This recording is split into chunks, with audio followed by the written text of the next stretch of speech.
வணக்கம் நண்பர்களே, இது டே 10 ஆஃப் 30 days டிசிப்ளின் சேலஞ்ச். இன்னைக்கு சனிக்கிழமை, அதனால எனக்கு காலேஜ் லீவுனால பெயிண்ட் அடிக்க ஆள் வராங்க. அதுக்காண்டி வீட்டில் இருக்க பொருளெல்லாம் எடுத்து வெளியே ஒதுக்கி வச்சுட்டு இருந்தோம். பெரிய டேபிள் கட்டில் எல்லாத்தையும் எடுத்து வெளியே மாற்றி வச்சுட்டு இருந்தோம். அதெல்லாம் மாற்றிட்டு செல்ஃப் மேலே நிறைய பொருட்கள் இருந்து அந்த பொருளெல்லாம் எடுத்து அப்படி கீழே இறக்கி வெளியே மாற்றி வச்சிட்டோம். அதுக்கப்புறம் பெயிண்ட் அடிக்க ஆட்கள் வந்துட்டாங்க. அவங்க கூட சேர்ந்து கொஞ்சம் ஹெல்ப் பண்ணேன். ஹெல்ப் பண்ணிட்டு அவங்களுக்கு டீ டைம் வந்துட்டு, அதனால் டீ வாங்குறதுக்கு பைக் எடுத்து போயிட்டேன்.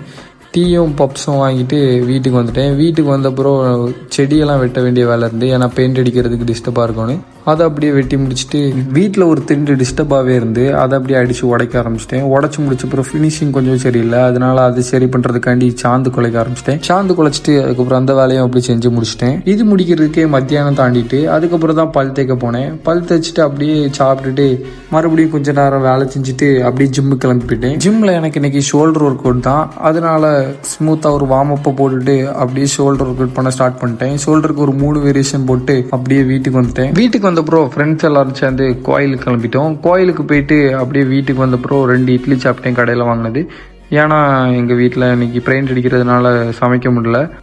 அதுக்கப்புறம் காலேஜில் தந்த கொஞ்சம் ஒர்க் இருந்துச்சு, அதை கொஞ்சம் நேரம் எழுதிட்டு அப்படியே எடிட் பண்ணிட்டு தூங்க போயிட்டேன்.